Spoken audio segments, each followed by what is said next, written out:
It Follows is considered a modern classic by many who have viewed it. After watching it, classic is not the word that we would use, however. Why? Well, find out in this edition of Monstrous Miscalculations.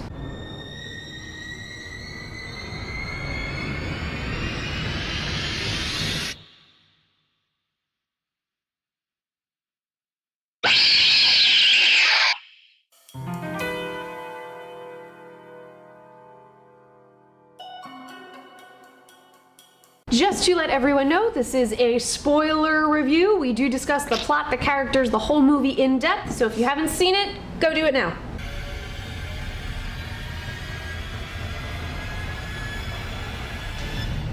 And we're back! Now you've seen it. Perfect. All right, very good. So, It Follows, the movie that we are chronicling here, and basically, plot real quick is that Jamie is apparently in love, she feels, with Hugh, and decides to have sex with him, in which case you find out that Hugh was in it in order to pass on it.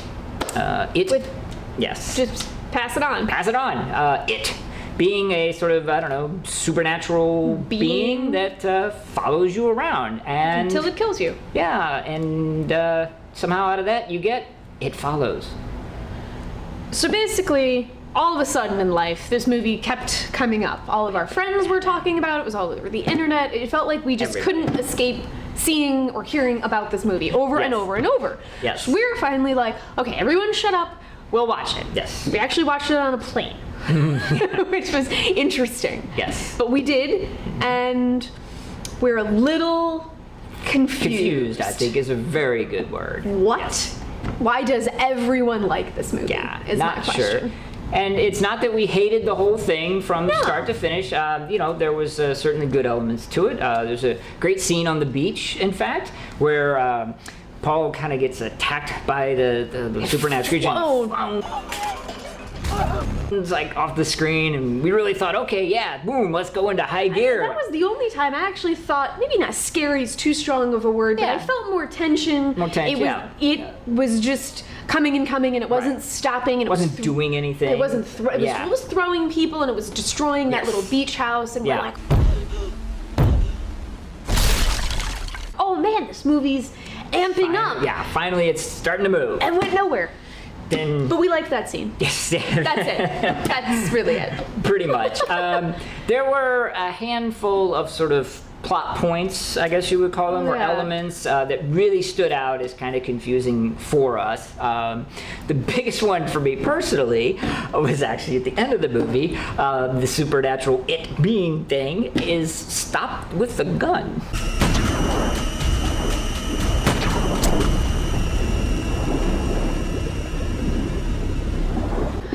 Why can you shoot an invisible thing and then it bleeds into the pool? Yeah, and it bleeds, and I'm like, you know, it had to be done because it had to be stopped. But it wasn't even stopped, it was just incapacitated. Well, I'm saying it was stopped for her to survive type thing. It didn't make any shaky on a little the shaky, there. Yeah, because you really, they had not done much in a way of establishing the parameters, the characteristics of this supernatural being. Is at some point in times it was just magic and appears out of nowhere. Other times it's throwing people. Other times it can be shot. It seemed to be able to interact with things when it needed to. When it needed to, because it was throwing her. It appeared as her dad, and it threw But it things definitely into wasn't the pool. like solid. You weren't going up and having a conversation with it. Other people couldn't see it.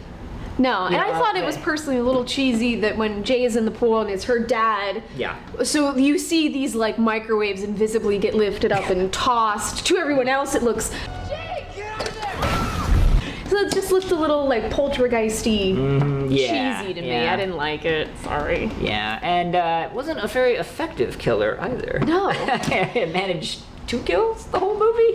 You know, okay, horror movies don't need to be Friday the 13th where it's just slaughter and everyone dies, but we actually forgot about the first kill in the beginning. Totally. Thought it was only 1 kill for a while till we did some checking there. Yeah, completely just forgot that even happened. It wasn't that memorable because it had nothing to do with, we didn't know what was going on in the beginning of the movie. Right. So yeah, only 2 kills, 1 we forgot. Right, yeah. Then finally one other plot element, and it will tie into sort of a larger overarching concept or idea of why we didn't like this, but they made the very conscious decision to have the lead be female instead of male when they really didn't need to. Yeah, it really could have been anyone. It could have been anyone. They made that choice on purpose. We'll talk about it a little while. But they did not have to be done. So that kind of bugged us. Outside of that, there were a couple of sort of, I don't know, concepts, ideas. Well, it just wasn't scary. That's the big one. Yeah.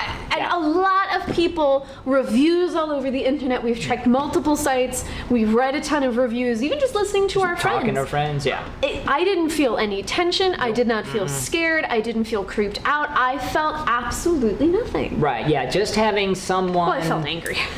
Well, I'm not sure that's the emotion that they were going for, but just having someone follow you around slowly, I didn't... the Pepe Le Pew of the 20s, not frightening, not scary, and a lot of people thought it was very scary. No, and that's where I kind of, here's where everyone goes and here's where I am. I was not scared at all. No, and you know, they say scary is relative, and I accept that, I do. But by the same token, there are certain elements that are considered to be, you know, not universal, but good starting points for scary. You know, the tension-filled, the way you do things with camera work, the way you do even well-executed jump scares, you know. And there was absolutely none of that at all in the movie.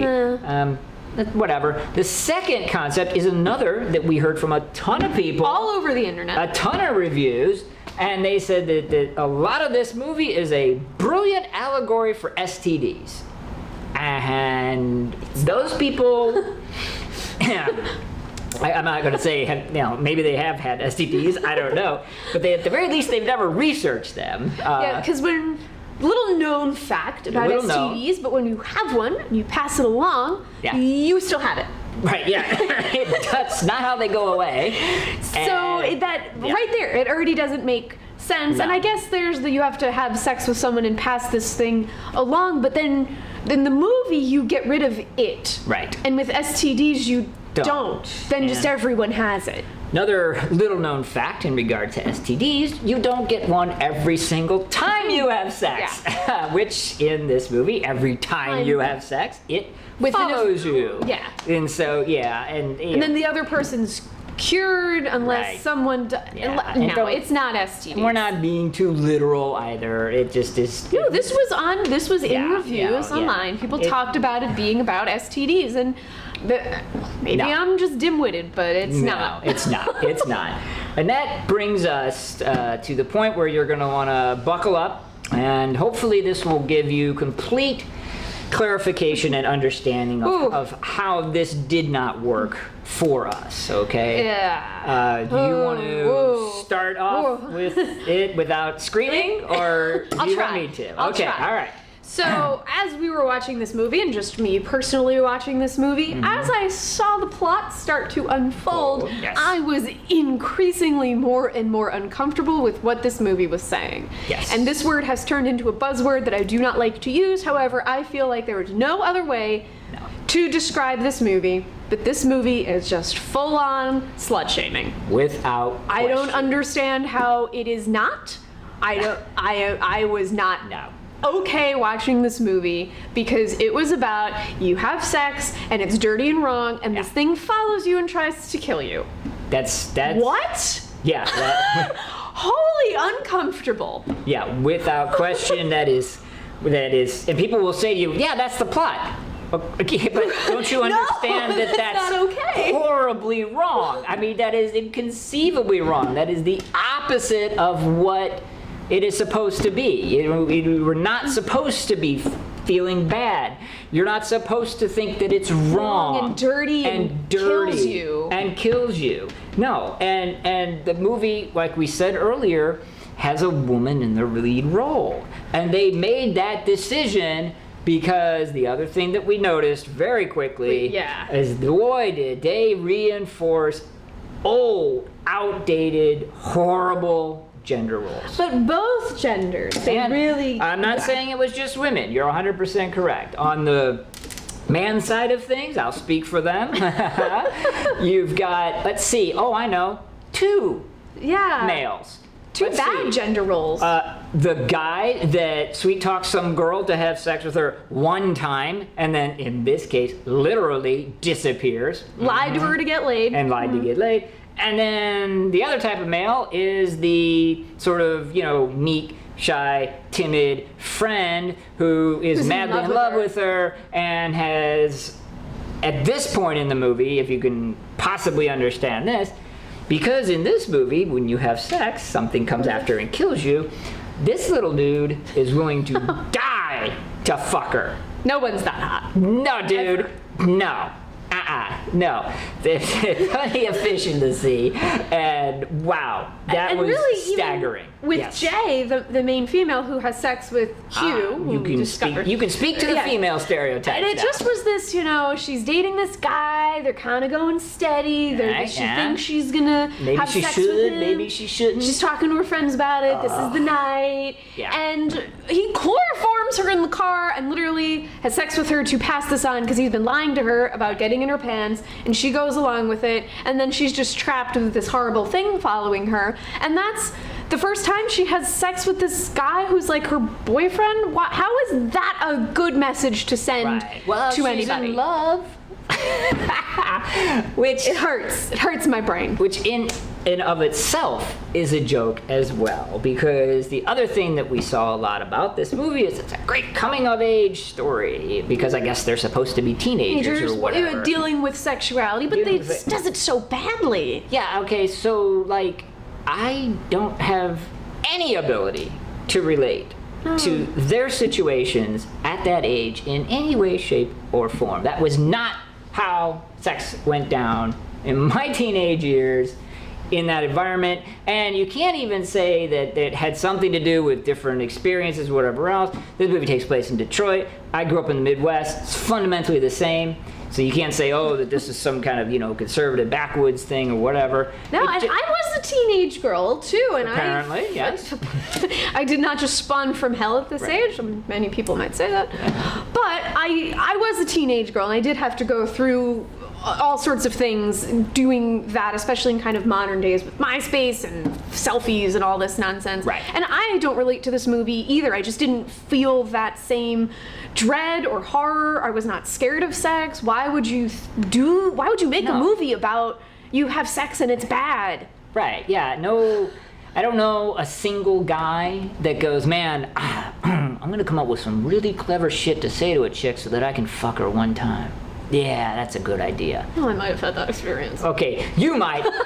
I don't know any guy that does that. So, it's just not at all relatable. And I mentioned it before, but uncomfortable. That message is uncomfortable, especially knowing how many people loved this movie. Yeah, I mean, the terrifying implication, the only thing that I can possibly hope, and I don't mean to insult, is that people who love this movie may have some kind of a hang-up about this, because you really should be as angry as we are that they were making sex out to be this horrible, awful, terrible thing. And it's from 2014. It's not old. It's not 1914 or 1814 or anything like that at all. I mean, I know it takes place, I believe, in the 80s, but it was not filmed in the 80s. No. And honestly, even taking place in the 80s, I still think they could have made this message a little. I think the main girl, Jay, could have been scared of sex or intimacy or something, and they could have done it completely differently and still have it be her struggling with sexuality. I really think they could have done that if the focus was just on her personal hang-up and issue, as opposed to this is just how it is, we may have had something. Sadly, they didn't go that But you just have to pass it along. And then we've also seen online dealing with morality about, do you have casual sex? Because Hugh lied, that's not even his real name. Right, and how that's bad too. Yeah. And it's, no. Yeah, I mean, it was the Christian right backing this movie? That's my question, because it appears as though, unless you're having sex in marriage, it's, bad and evil and wrong. And we're belaboring a point, but you definitely understand and you get it. This was not something. Well, wait a minute. One more. No. We have to touch on the number one thing we did not understand. Okay. Number one. The number one the thing. whole movie. Yes. Most confusing. What the hell was that clamshell thing she was reading? Oh my God. Can please someone tell us what that is? Yes. Yeah. I mean, that was like, not even the first generation Kindle. That was older than that, and yet she's scrolling on it for the 80s because it was supposed to take place in the 80s. I don't know. And she was reading. It was definitely a book. And what? What? Okay. So please, comments. Let us know. Right. It's called Monstrous Miscalculations for a reason, and that's that we are confused and we've got questions. We've thrown a ton of them out there. Everything from why on earth sex is supposed to be bad to what on earth is that clamshell, and we invite you to please engage and let us know. That's what the comment section below is for. We obviously in every single video ask you to comment, but this series is a little bit different. But really, what did we miss? This is one where we really want to know. Enough people that we know and trust, and enough people that opinions we value have told us that this is a great movie, that it must be seen. We watched it, we didn't have the same reaction, so we want to know why. We want to know what we missed, we want to know what you felt was stand up and awesome about this movie to hopefully get a better appreciation. It has 97% on Rotten Tomatoes. That means we missed something. So like we said at the beginning, It Follows is not a horrible movie. It's just a movie that had some elements that left us a little confused and questioning. And that's why we've asked you to let us know what you think. And we also ask you to subscribe to our channel. That way you can be notified whenever our results come in. And also follow us on all the social media listed up top, and you can see if the shirt's true. Wait, what?